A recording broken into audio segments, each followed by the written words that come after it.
Zazie, née Isabelle Marie-Anne de Truchy de Varennes le 18 avril 1964 à Boulogne-Billancourt, est l'une des artistes les plus marquantes de la chanson française.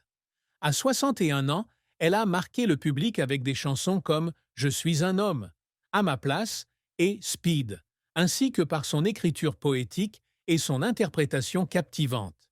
Fille d'un architecte aristocrate, Hervé de Truchy de Varennes, et d'une professeure de musique talentueuse, Jacqueline Cossé, Zazie a grandi dans un environnement artistique où les mélodies de Georges Brassens, Jacques Brel et Barbara se mêlaient à la musique classique. Cependant, derrière les lumières de la scène se cache une histoire de vie empreinte de profonde tristesse, d'efforts incessants et de secrets cachés. La vie de Zazie est une composition musicale faite de notes aiguës de succès et de notes graves de souffrance, où elle s'est battue pour surmonter les épreuves et laisser un héritage mémorable à la musique française. La plus grande tristesse de Zazie fut de grandir dans une famille qu'elle qualifiait de dysfonctionnelle, une famille pleine de conflits cachés et de ruptures affectives. Ses parents, Hervé et Jacqueline, divorcèrent alors qu'elle n'avait que 7 ans, laissant dans son cœur un vide incommensurable. Hervé, architecte talentueux mais souvent occupé, était rarement présent dans la vie de Zazie et de son frère, Phil Baron. Jacqueline, brillante professeure de musique et pianiste, bien qu'aimante envers ses enfants, était tellement absorbée par ses concerts et son enseignement que Zazie se sentait comme une ombre au sein de sa propre famille. Dans une interview accordée au Monde en 2023, elle confiait rêver de fuir sa famille, où une violence sous-jacente était omniprésente. Cette violence n'était pas physique, mais la tension, les disputes non exprimées et le sentiment d'abandon qu'elle subissait depuis l'enfance. Zazie racontait qu'enfant, elle souffrait d'insomnie, de somnambulisme et de rêveries compulsives, un trouble qui la poussait à se réfugier dans des mondes imaginaires pour échapper à la réalité. Certaines nuits, ses parents l'attachaient à son lit pour mettre fin à son somnambulisme, un souvenir qui la faisait pleurer à chaque fois qu'elle s'en souvenait. Elle se sentait prisonnière, non seulement physiquement, mais aussi mentalement, d'une famille incapable de comprendre ses émotions complexes. Malgré son frère Phil Baron, qui la soutenait toujours, Zazie se sentait seule. Elle passait des heures avec Phil à créer des histoires et des chansons pour échapper à la douloureuse réalité. Mais même la proximité de son frère ne parvenait pas à effacer ce sentiment de ne pas vraiment être à sa place. Cette tristesse, telle une ombre, l'a poursuivie pendant des années, influençant sa façon d'écrire des chansons aux paroles poétiques et mélancoliques. Cette douleur devint encore plus profonde à mesure que Zazie grandissait et réalisait qu'elle ne parvenait pas à guérir les fissures de sa relation avec ses parents.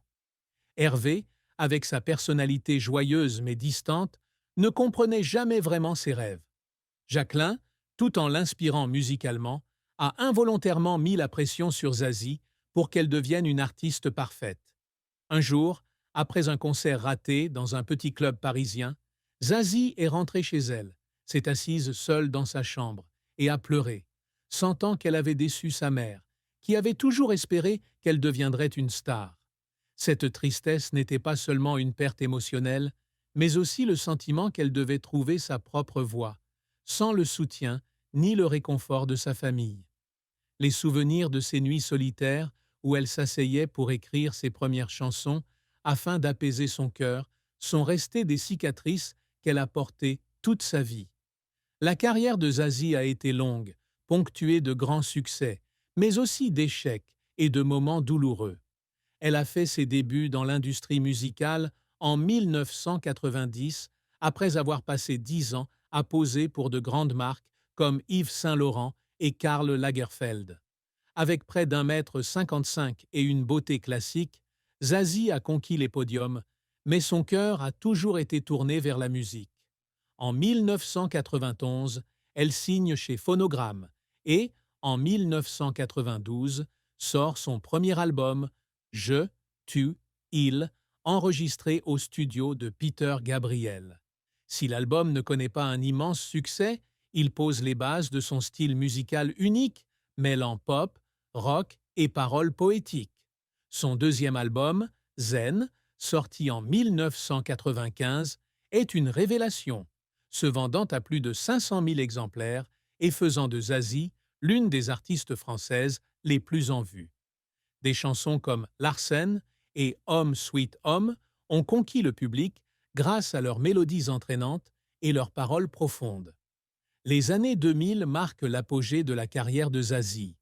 L'album La Zizanie, sorti en 2001 et contenant le titre À ma place, avec Axel Bauer, devient un immense succès, se hissant en tête des charts en France et en Belgique, et remportant le prix de la chanson francophone de l'année aux Energy Music Awards en 2002.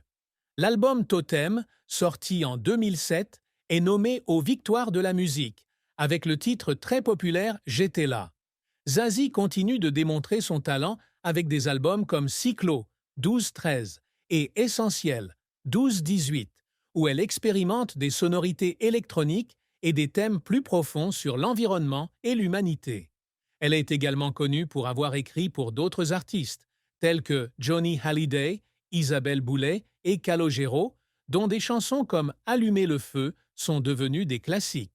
Son passage dans The Voice France en 2015 lui a également permis de conquérir un nouveau public, en tant que coach inspirante. Cependant, la carrière de Zazie n'a pas toujours été de tout repos. L'un de ses plus grands échecs fut celui de son album Made in Love, sorti en 1998, qui ne rencontra pas le succès escompté. Bien que salué par la critique pour son audace musicale, l'album ne parvint pas à attirer un large public, laissant Zazie profondément déçue. Elle pleura en studio après avoir lu des critiques négatives, se demandant si elle avait vraiment le talent nécessaire pour continuer. Un autre échec fut sa participation à un projet de comédie musicale en 2003, annulé pour des raisons financières. Zazie s'était investie corps et âme dans l'écriture du scénario et de la musique, et l'échec du projet lui donna le sentiment qu'une partie d'elle-même lui avait été arrachée. Un jour, assise seule dans son appartement parisien, elle contempla des manuscrits inachevés et pleura, impuissante. Les efforts qui firent pleurer Zazie ne provenaient pas seulement de ses échecs, mais aussi de son dévouement à la musique. Pour préparer Cyclo, elle passa des mois à travailler sans relâche, écrivant et éditant des chansons qui exprimaient ses émotions les plus profondes. Un soir, après avoir terminé Temps des surprises, elle s'est assise en studio, a écouté la démo et a pleuré, car la chanson lui a rappelé de douloureux souvenirs d'enfance. Lors d'un concert à l'Olympia en 2007, alors qu'elle chantait « J'étais là », Zazie n'a pu retenir ses larmes, tandis que le public chantait avec elle, comme s'il partageait sa douleur. Le metteur en scène, conscient de l'émotion, a braqué la caméra sur elle, et le public a plus tard qualifié cette performance de l'une des plus mémorables. La triste fin de la vie de Zazie a été sa décision de se retirer des projecteurs en 2024, après un grave problème de santé. Lors d'un concert en Bretagne, où elle venait de s'installer, Zazie s'est soudainement effondrée sur scène, épuisée et souffrant de problèmes de santé chroniques liés à l'insomnie chronique et au stress psychologique. Elle a été hospitalisée où les médecins lui ont diagnostiqué un trouble anxieux sévère, en partie causé par les pressions de sa carrière et les souvenirs douloureux de son enfance. Après l'incident, Zazie a annoncé qu'elle ferait une pause dans ses concerts pour se concentrer sur sa guérison. Elle s'est installée dans un petit village de Bretagne, menant une vie simple, loin des projecteurs parisiens. Dans une brève interview accordée à France 2 début 2025, elle confiait « J'ai passé ma vie à chanter la douleur, mais maintenant, je dois apprendre à vivre avec. » Le public, qui l'avait connue pour des chansons comme « Je suis un homme » et « Speed », était bouleversé de voir cette artiste autrefois dynamique mener désormais une vie tranquille.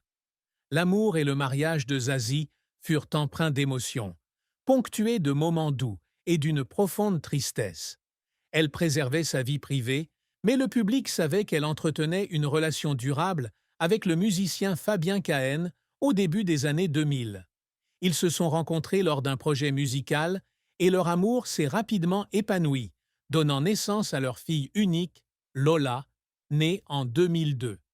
Zazie a un jour décrit Fabien comme le feu de sa vie, qui l'a aidé à trouver la joie dans les moments difficiles. Cependant, leur relation a pris fin en 2005 lorsqu'ils ont tous deux réalisé qu'ils ne parvenaient pas à concilier carrière et famille. Cette rupture a été un choc pour Zazie, qui avait toujours rêvé de donner à Lola une famille complète, ce qu'elle n'avait pas eu enfant. La plus grande tristesse de cette relation a été lorsque Zazie a réalisé qu'elle avait involontairement répété les erreurs de ses parents, laissant le travail éclipser le temps passé avec sa fille. Un jour, lorsque Lola lui a demandé pourquoi ses parents n'étaient plus ensemble, Zazie n'a pas pu répondre, s'est contentée de serrer sa fille dans ses bras et de pleurer. Bien qu'elle et Fabien aient entretenu une relation amicale pour Lola, la douleur la consumait toujours. Après Fabien, Zazie a eu une relation avec le musicien Philippe Paradis, qui a collaboré avec elle sur de nombreux projets musicaux. Ils se sont rencontrés lors des